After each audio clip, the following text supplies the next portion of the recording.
आज का टॉपिक है class 10th maths chapter 5 arithmetic progressions, AP भी कहते हैं इनको।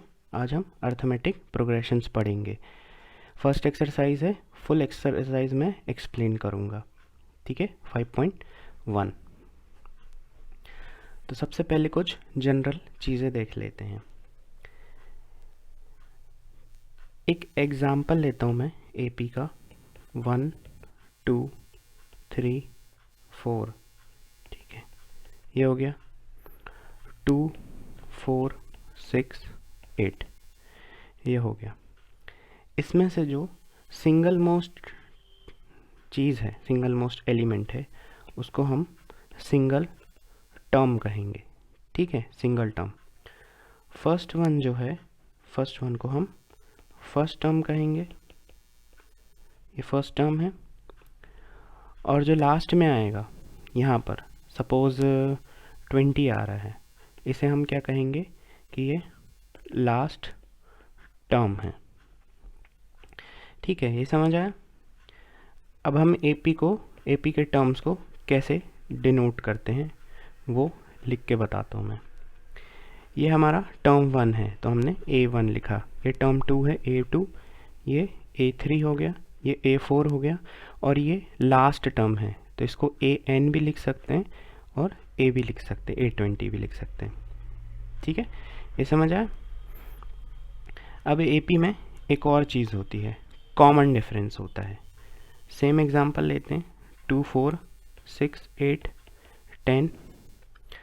कॉमन डिफरेंस क्या होता है? इन दोनों का डिफरेंस कितना आएगा? 2 आएगा। इन दोनों का डिफरेंस 2 आएगा, इन दोनों का 2 आएगा, इसका भी 2 आएगा। सब में क्या आ रहा है? कॉमन आ रहा है ना, इसलिए इनको क्या कहते हैं? कॉमन डिफरेंस कहते हैं। इसको किससे डिनोट किया जाता है? डी से डिनोट किया जाता है, ठीक है। अब कॉमन डिफरेंस जो हो सकता है वो पॉजिटिव भी हो सकता है, नेगेटिव भी हो सकता है और ज़ीरो भी हो सकता है, ठीक है, समझ आया ये। अब एक चीज़ देखते हैं, फर्स्ट टर्म जो है मतलब कि A। सेकेंड टर्म हो गया A प्लस D हो गया। फर्स्ट टर्म में जब कॉमन डिफरेंस ऐड कर देते हैं तो A प्लस D आ जाता है, सेकेंड टर्म। फिर आते हैं थर्ड टर्म पे। थर्ड टर्म कैसे लिखेंगे? A plus 2D। फिर आ जाएगा फोर्थ टर्म को कैसे लिखेंगे? A plus 3D। यहाँ पर जितना भी लिखा है, सपोज जैसे फोर्थ लिखा है तो यहाँ एक कम आएगा, फिफ्थ लिखा है तो एक कम आएगा। इसी तरीके से nth टर्म पे आते हैं, ठीक है, n एक वेरिएबल है, कुछ भी वैल्यू आ सकती है उसकी, तो A plus n minus 1D। ये जो 3 आ रहा था ये क्या था? 4 माइनस 1, मतलब कि यहाँ पर जो भी लिखा रहेगा उसका -1 कर देंगे, D से मल्टीप्लाई कर देंगे और A ऐड कर देंगे उसमें। इसी को क्या कहते हैं? ये है जनरल फॉर्मूला ऑफ AP। इसको जनरल फॉर्मूला भी कहते हैं। अब फर्स्ट टर्म है, फर्स्ट टर्म को कैसे डिनोट किया जा सकता है? A1 से, ये A2, ये A3 और ये A4। देखा, ये हो रहा है ना proof. A plus 4 minus 1D, यहाँ पर जो भी लिखा है उसका -1 कर दिया, A प्लस 3D आ गया। देखो ये इसके एकदम इक्वल आया है, ठीक, ये समझ में आया। अब हम देखते हैं एक्सरसाइज। आते हैं क्वेश्चन 1 पे। क्वेश्चन 1 क्या बोल रहा है? In which of the following situations does the list of numbers involved make as AP and Y। First देखते हैं, the taxi fare after each kilometre where the fare is ₹15 for the first kilometre and ₹8 for each additional kilometre. अब मैं बताता हूँ कि ये बोलना क्या चाह रहा है। टैक्सी फेयर जो है, taxi fare for first kilometre, first kilometre के लिए टैक्सी का फेयर कितना लगता है? ₹15 लगता है। फिर taxi fare for additional second kilometre, second kilometre के लिए कितना बढ़ जाता है? उसमें 15 में 8 बढ़ जाता है, तो कितना हो जाएगा? 23 हो जाएगा। फिर taxi fare for third kilometre, third kilometre के लिए क्या हो जाएगा? 23 में फिर से 8 बढ़ जाएगा, तो ये 31 हो गया। फिर ये आया फोर्थ किलोमीटर के लिए, फोर्थ किलोमीटर के लिए फिर से 8 बढ़ गया, तो 31 में 8 इंक्रीज़ हो गया, 39 हो गया। अब इनको लिख लेते हैं, 15, 23, 31, 39, इस तरीके से चलते जाएंगे। ये एपी में है, इट इज़ एन एपी। कैसे? क्योंकि दोनों सबके बीच का कॉमन डिफरेंस जो है, इन दोनों के बीच का कॉमन डिफरेंस कितना आ रहा है? 8, इनके बीच में भी 8, इनके बीच में भी 8 आ रहा है, ठीक है। तो इसमें कॉमन डिफरेंस 8 है। फर्स्ट टर्म क्या है इनका? 15 है, डी जो है वो 8 है। समझ आया? सेकंड देखते हैं, the amount of air present in a cylinder when a vacuum pump removes 1/4 of an remaining air in the cylinder at a time। एक वैक्यूम पंप है, वो क्या करता है? सिलेंडर से एयर रिमूव करता है, एक बार में 1/4 ऑफ एयर जो रिमेनिंग होती है, ठीक है। तो एयर रिमूव्ड, एयर रिमूव्ड कितनी होती है एक बार में? 1/4 ऑफ एयर होती है जो भी प्रेजेंट होती है एक बार में, 1 स्ट्रोक। उसके बाद जितनी बचेगी 1/4 के बाद, वो उसमें से फिर से 1/4, फिर से 1/4, फिर से 1/4, जो बचता जाएगा उसका निकालता जाएगा। तो हम क्या कर लेते हैं, अब क्योंकि एयर वॉल्यूम होती है तो वॉल्यूम लिख लेते हैं।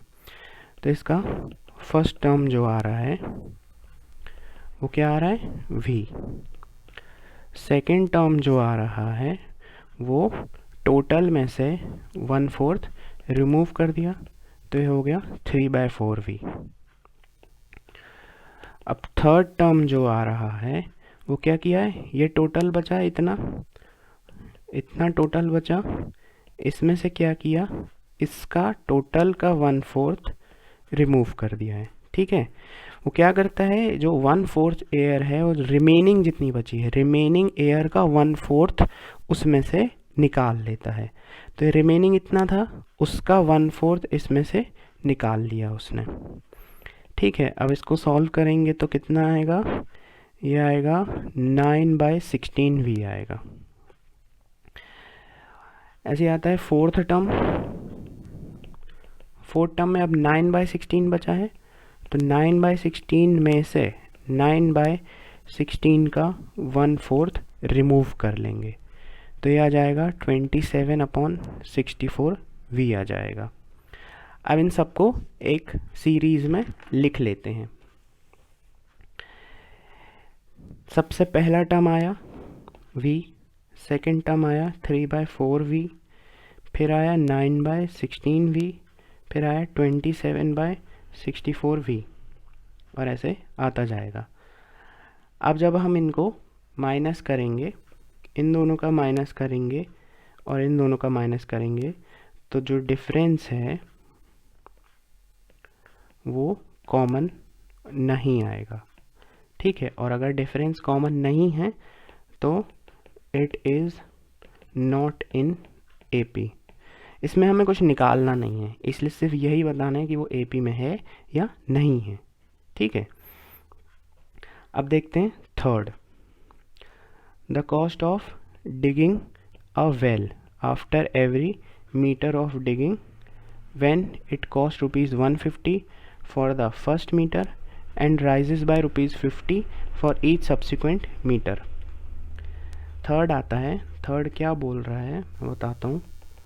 थर्ड ये बोल रहा है कि फर्स्ट टर्म जो है, फर्स्ट जो आया है वो ₹150 से स्टार्ट हुआ है, फर्स्ट मीटर जो है। उसके बाद फॉर ईच मीटर ₹50 इंक्रीज होता जाता है। तो टर्म 1 लेते हैं। टर्म 1 आया ए मतलब कि 150, फिर आया टर्म 2 मतलब कि ए प्लस डी हो गया, तो ये 150 प्लस 50 हो गया, तो 200 आया। फिर आया टर्म 3, फिर ये 200 में डी इंक्रीज हो गया, तो 200 प्लस 50 हो गया, 250 आ गया। टर्म 4 में 250 में डी एक और इंक्रीज हो गया, 250 प्लस 50 300 आ गया। इसी तरीके से चलता जाएगा। तो इसको एक सीरीज़ में लिख लेते हैं। 150 आया, फिर 200 आया, फिर 250 आया, फिर 300 आया। इसी तरीके से ये इंक्रीज होता जाएगा। अब इनके बीच का कॉमन डिफरेंस कितना है? 50 है। ठीक है, इसके बीच का भी 50 है। तो कॉमन डिफरेंस क्या है? कॉमन डिफरेंस सेम है। ठीक है, डी जो आ रहा है वो 50 आ रहा है, ए जो है वो 150 है। Therefore it is an AP, ये एपी में है। ठीक, अब फोर्थ देखते हैं। The amount of money in the account every year when ₹10,000 is deposited at compound interest at 8% per annum। 10,000 rupees को डिपॉजिट किया है। फोर्थ, जो डिपॉजिटेड अमाउंट है, जो डिपॉजिटेड अमाउंट है वो कितना है? ₹10,000 है। ठीक है, और जो इंटरेस्ट मिलता है, interest for 1 year is equals to 8% of ₹10,000 पे मिलता है। ठीक है, तो इसका फर्स्ट टर्म क्या हो गया? 10,000 हो गया। टर्म 2 जो हो गया, 10,000 में 8% ऐड कर देंगे। किसका? 10,000 का ही। तो यह आ गया 10,000 प्लस 800, तो यह आ गया 10,0800। फिर आया टर्म 3, 10,0800 में 8% ऐड कर देंगे। किसका? 10,0800 का। तो ये हो गया 10,0800 प्लस 864 आ गया, तो ये हो गया 11,664। टर्म 4 पे आते हैं। 11,664 का 8% 11,664 में ही ऐड हो जाएगा। ठीक है, तो ये आएगा 12597.12। अब इसको एक सीरीज़ के फॉर्म में लिख लेते हैं। फर्स्ट टर्म 10,000, फिर आया 10,0800, फिर आया 11,664, उसके बाद आया 12597.12। ये आता जाएगा ऐसे। इन दोनों के बीच का डिफरेंस कितना है? 800। इन दोनों के बीच का 864। इन दोनों के बीच का 933.12। अब ये जो कॉमन डिफरेंस है, D इज़ नॉट सेम। अब D सेम नहीं है, therefore it is not in AP। ठीक है, तो फर्स्ट क्वेश्चन ख़त्म हो गया। अब आते हैं सेकंड क्वेश्चन पे। Right first 4 terms of the AP when the first term and common difference is given. First term और कॉमन डिफरेंस दिया हुआ है। सॉल्यूशन स्टार्ट करते हैं। फर्स्ट लिखते हैं A जो है 10 है, D जो है 10 है। ठीक। सबसे पहला टर्म, फर्स्ट टर्म क्या होता है, ए होता है, तो 10 हो गया। सेकेंड टर्म क्या होता है, A1 में D ऐड कर देना, मतलब कि 10 में 10 ऐड कर दिया, ये आ गया 20। A3 क्या होता है, A2 में D ऐड कर देना। A2 कितना आया था, 20 आया था, 20 में D ऐड कर दिया तो 30 आ गया। A4 क्या होता है, A3 में D ऐड कर देना। A3 में कितना आया था, 30 आया था, 30 में D ऐड कर दिया, कितना आ गया, 40 आ गया। समझ आया, बहुत सिंपल है। A1 मतलब कि फर्स्ट टर्म A होता है, 10 आ जाएगा। A2 जो होगा सेकेंड टर्म, फर्स्ट टर्म में D ऐड कर देंगे, मतलब 10 में 10 ऐड कर दिया, 20 आ गया। फिर A3 जो होता है वो A2 वाले टर्म में D ऐड कर देंगे। A2 कितना आया था, 20 आया था, 20 प्लस 10 30 हो गया। फिर A4 जो आएगा वो A3 वाले टर्म में D ऐड करेंगे। A3 वाला टर्म कितना आया था, 30 आया था, 30 प्लस 10 40 आ गया। ठीक है, तो अब सीरीज लिख देते हैं अपन। फर्स्ट 4 टर्म्स बोले हैं उन्होंने, तो फर्स्ट 4 टर्म्स ही निकालेंगे, 10 20 30 40। ठीक, ये आ गया फर्स्ट 4 टर्म्स। अब सेकंड देखते हैं। सेकंड में A जो है वो -2 दिया है और D जो है वो 0 दिया है। तो अगर D 0 है तो फर्स्ट 4 टर्म्स को हम सिंपल लिख सकते हैं, -2 -2 -2 -2, क्योंकि D 0 है। थर्ड पे आते हैं, A इक्वल्स टू 4 दिया है और D इक्वल्स टू -3 दिया है। इसमें भी सेम वैसे ही करते हैं। टर्म 1 क्या होता है, A होता है तो 4 आ जाएगा। टर्म 2 क्या होता है, फर्स्ट टर्म में D ऐड कर देंगे, तो 4 प्लस -3 हो गया, तो कितना आएगा, 1 आ जाएगा। टर्म 3 क्या होगा, A2 प्लस D हो जाएगा। A2 कितना आया था, 1 आया था, प्लस कर देंगे -3, कितना आ जाएगा, -2 आ जाएगा। फिर टर्म 4, A3 में D ऐड कर देंगे। A3 कितना आया था, -2 आया था, इसमें D को ऐड कर दिया, ये हो गया -5 हो गया। फर्स्ट 4 टर्म्स क्या क्या आ गए, 4 आ गया, 1 आ गया, -2 आ गया, -5 आ गया। ठीक है, फर्स्ट 4 टर्म्स क्या हो गए, कंप्लीट हो गए। अब फोर्थ वाले पे आते हैं। इसमें A इक्वल्स टू -1 है, D इक्वल्स टू 1/2 है। टर्म 1 मतलब कि A क्या होगा, -1 होगा। टर्म 2, A1 में D ऐड कर देंगे, -1 में D ऐड कर दिया, तो ये कितना आ गया, -1/2 आ गया। ये मैं छोटा छोटा सॉल्व करके इसलिए नहीं दिखा रहा हूँ क्योंकि इसकी ज़रूरत नहीं है। आप लोग क्लास 10th में हैं, इतना तो कर ही सकते हैं, और अगर इतना भी नहीं कर सकते हैं तो फिर सोचो भाई, आईने के सामने बैठ के सोचो। A3 आया, A3 क्या होता है, A2 प्लस D होता है। A2 का आंसर कितना आया था, 1/2 आया था, प्लस कर देंगे इसमें 1/2, ये हो जाएगा 0। फिर A4 है, A4 क्या होता है, A3 प्लस D होता है।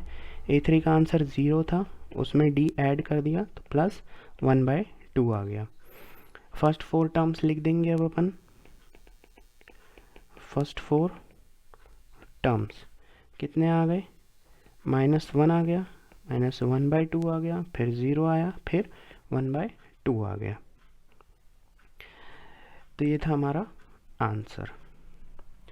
अब फिफ्थ पे आते हैं। फिफ्थ में क्या दिया है, -1.25 दिया है।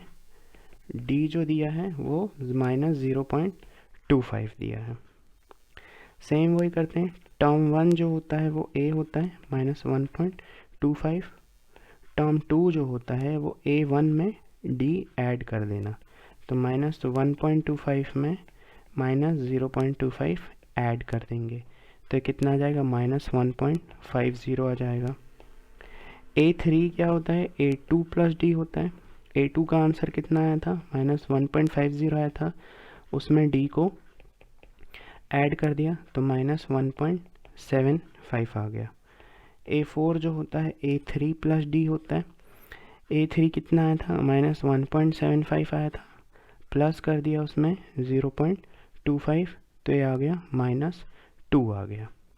4 टर्म मिल गए अपन को। अब अपन फर्स्ट 4 टर्म्स लिख देंगे। ये हो गया -1.25, -1.50, -1.75 और -2 हो गया। ठीक है, ये था हमारा आंसर। अब हम आते हैं नेक्स्ट क्वेश्चन पे। For the following APs right the first term and the common difference. अब इन एपीज के लिए फर्स्ट टर्म लिखना है और कॉमन डिफरेंस लिखना है।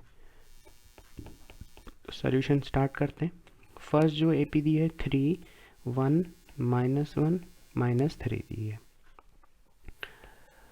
फर्स्ट टर्म जो दिया है इसका, फर्स्ट टर्म जो है वो है 3, ए होता है, ए से डिनोट करते हैं। कॉमन डिफरेंस कैसे निकालते हैं? कॉमन डिफरेंस निकालने के लिए ये इस टर्म से माइनस होता है, A2 माइनस A1 होता है। ठीक है, ये है A1, ये है A2, तो 1 - 3 होगा, -2 आया D। A कितना आया 3, D कितना आया -2 आया। सेकेंड दिया है -5, -1, 3, 7।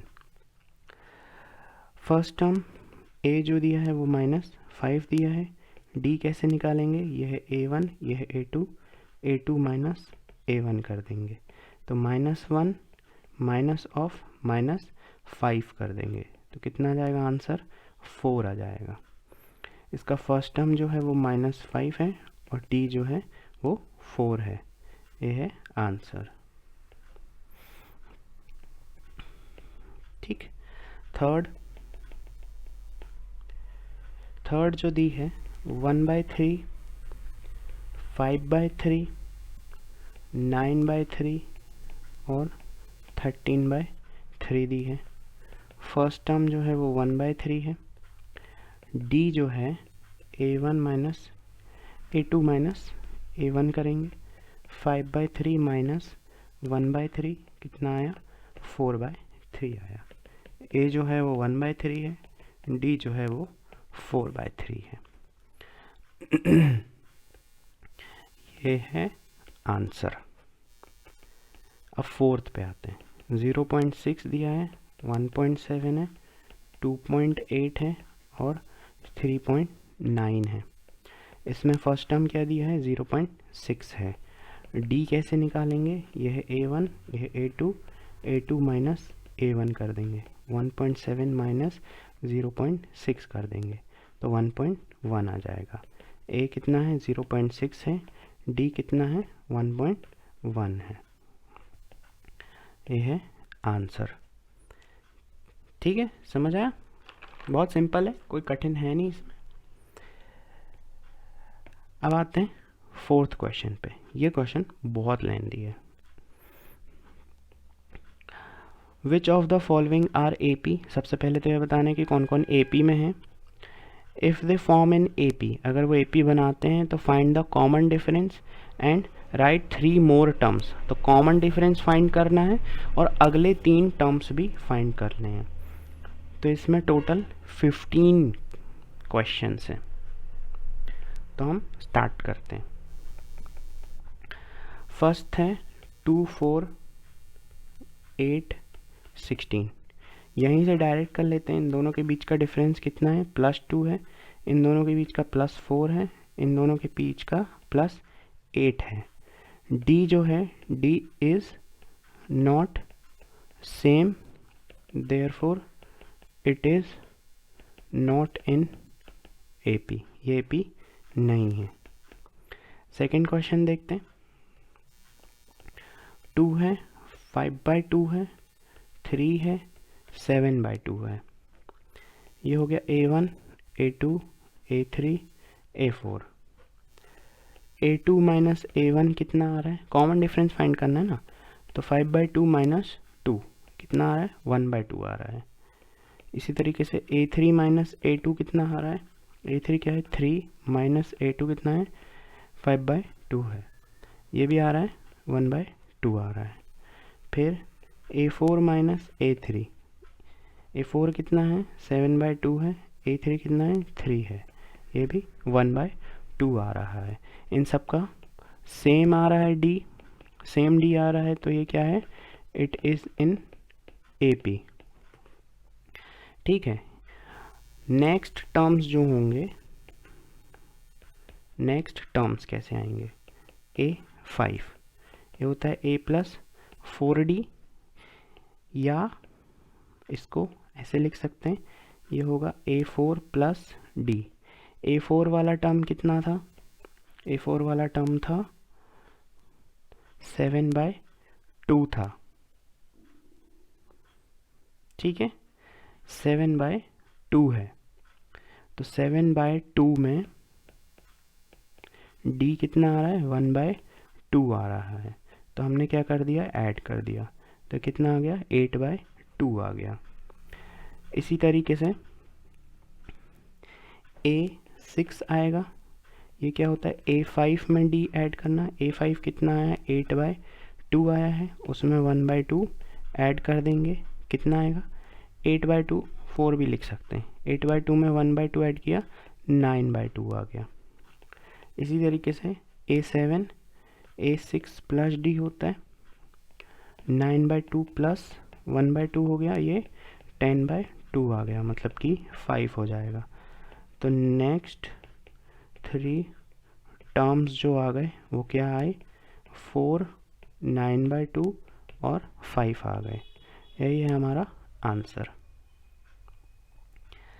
ठीक है, अब हम आते हैं थर्ड पे।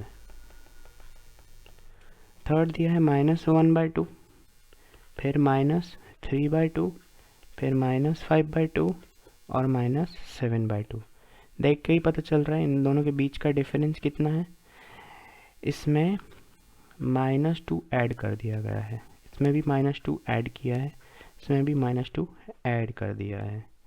D जो है वो -2 आ रहा है, therefore it is in AP, ये AP है।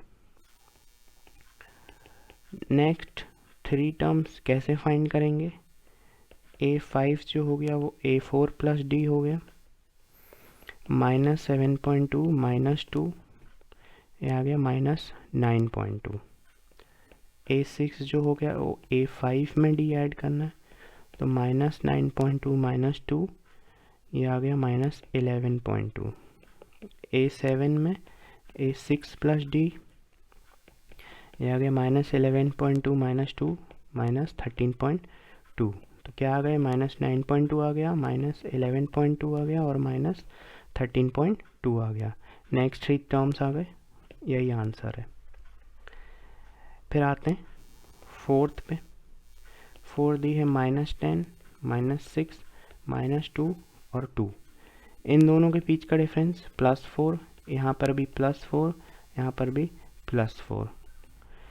D जो है सेम है, D is same, therefore it is an AP। तो ये क्या है, ये AP है। अब नेक्स्ट 3 टर्म्स निकालने, तो A5 करेंगे, A4 + D के बराबर आता है, तो 2 + 4 6 हो गया। A6 जो होता है A5 + D होता है, तो ये हो गया 6 + 4 10। A7 जो हो गया वो A6 + D हो गया, ये हो गया 10 + 4 14। तो नेक्स्ट 3 टर्म्स क्या आ गए 6 10 14, ये आ गया आंसर। ठीक है, यहाँ तक था थोड़ा इजी। अब देखते थोड़ा सा डिफिकल्ट। 3 + √2, 3 + 2√2, 3 + 3√2, ये है, ये हो गया A1 A2 A3 A4।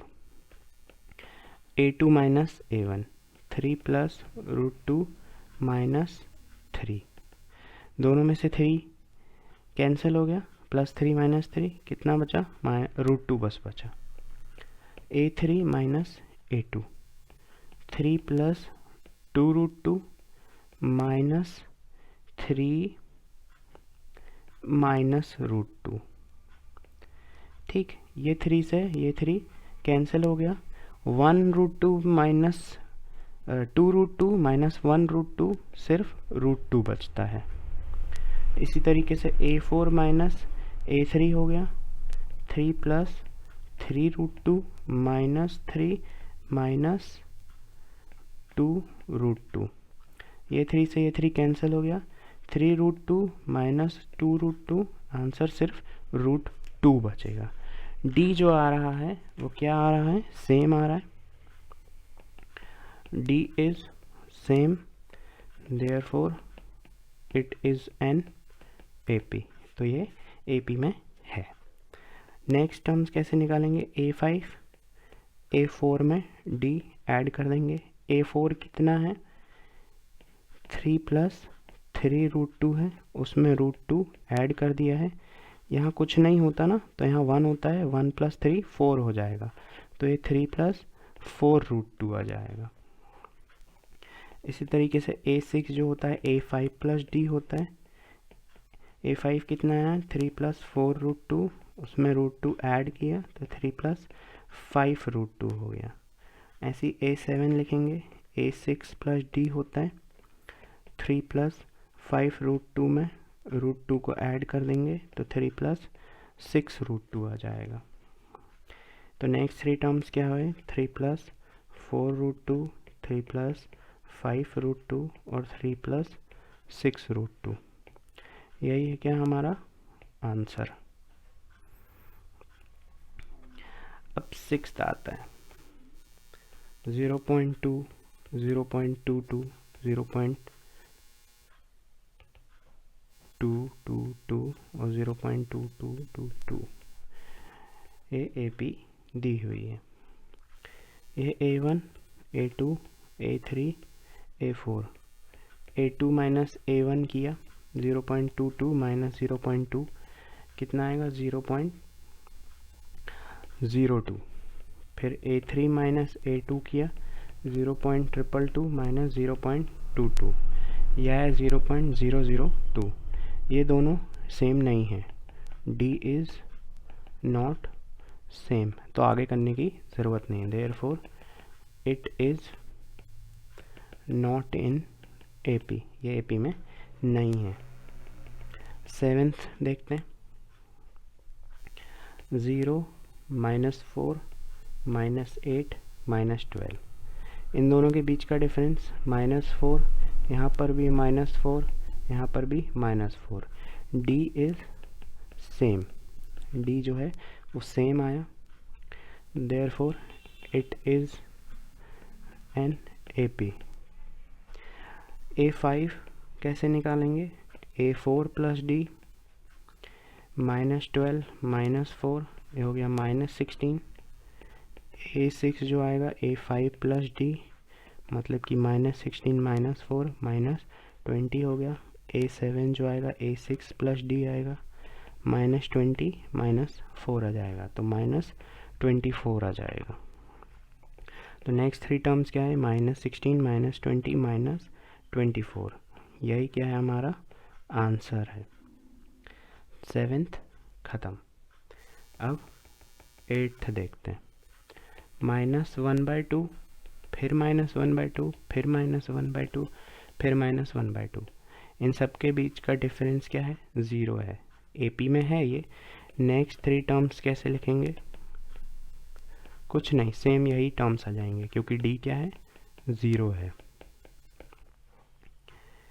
अब आते हैं 9th पे, 1 3 9 27।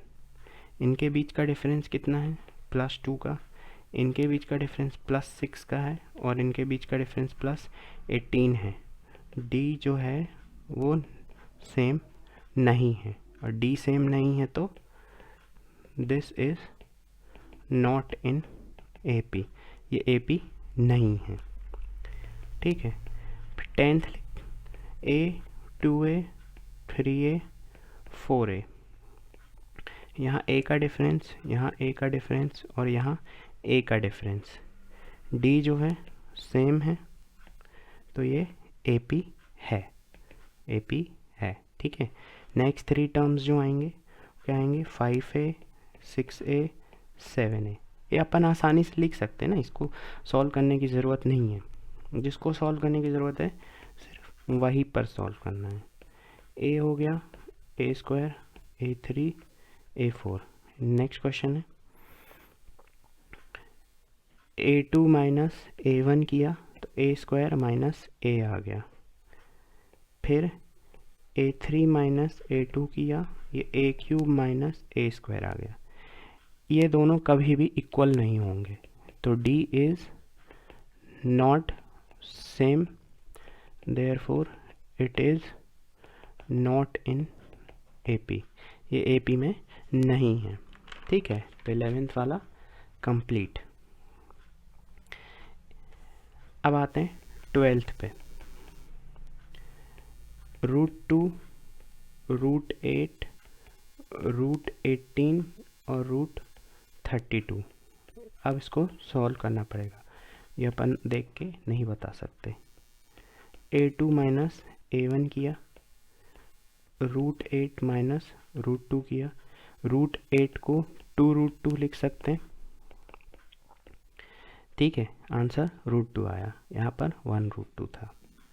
फिर A3 माइनस A2 किया, √18 माइनस √8 किया, √18 को 3√2 लिख सकते हैं और √8 को 2√2 लिख सकते हैं, यहाँ पर भी √2 आया। A4 माइनस A3 करके देखते हैं, 32 माइनस √18, 32 को 4√2 लिख सकते हैं माइनस 3√2, आंसर √2 आया। इनका D जो है D is same, therefore it is in AP। अब ये AP में है तो नेक्स्ट 3 टर्म्स निकालते हैं। नेक्स्ट 3 टर्म्स क्या होंगे, A5 A4 में D ऐड कर देंगे, मतलब कि 4√2 में √2 ऐड करना है, तो आ जाएगा 5√2 आ जाएगा। 5√2 जो होता है वो 50 के बराबर होता है। एक मैं बता दे रहा हूँ, हालांकि मैं एक्सपेक्ट नहीं करता आप लोगों से कि ये नहीं बनता होगा। √50 को जब प्राइम फैक्टराइजेशन करते हैं तो 2 इंटू 5 इंटू 5 आता है, ठीक है। फिर 5 का पेयर बनता है तो 5 बाहर आ जाता है, तो 5√2 लिख देते हैं। इसी तरीके से जब 5√2 जो है उसको 5 को अंदर लेके जाना है तो 5 का स्क्वायर लेके जाएंगे, मतलब कि 25 आ जाएगा। और फिर 2 इंटू 25 कितना हो जाएगा, √50 हो जाएगा, ठीक है। ये समझ आया। उसके बाद A6 निकालना है, ये होता है A5 प्लस D, ठीक है। A5 कितना आया था हमारा, 5√2 आया था, उसमें √2 ऐड कर देंगे तो 6√2 हो जाएगा। इसी तरीके से 6 जब अंदर जाएगा तो स्क्वायर होकर जाएगा और ये हो जाएगा 72। फिर A7 A6 प्लस D होता है, 6√2 प्लस √2 हो गया 7√2। ऐसे ही जब 7 अंदर जाएगा रूट के तो स्क्वायर होकर जाएगा, 2 इंटू 49 आ गया, तो √98 आ गया।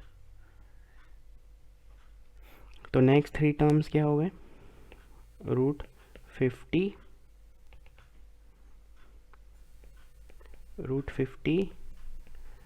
√72 और √98, ये हो गए नेक्स्ट 3 टर्म्स। फिर आते हैं नेक्स्ट क्वेश्चन पे, ये है 13th, √3 √6 √9 √12। अब देखने पे ये AP लग सकता है, मगर बिना सॉल्व किए आंसर नहीं लिखना है। A2 माइनस A1, √6 माइनस √3, √6 को 3 इंटू 2 लिख सकते हैं माइनस √3, इसको √3 √2 √3 लिख सकते हैं। √3 कॉमन निकाल लिया, यहाँ √2 माइनस 1 बचा, इसी तरीके से A3 माइनस A2 करते हैं, रूट नाइन तो आपको पता ही है क्या होता है ना, 3 होता है, 3 माइनस 3 इंटू 2। अब इसमें से ये ऐसा हो जाएगा, इसमें से अगर √3 कॉमन निकालना है यहाँ, तो यहाँ √3 बचेगा माइनस √2 बचेगा। अब ये जो दोनों हैं डी इज़ नॉट सेम, और नॉट सेम है तो it is not in AP, ये AP में नहीं है।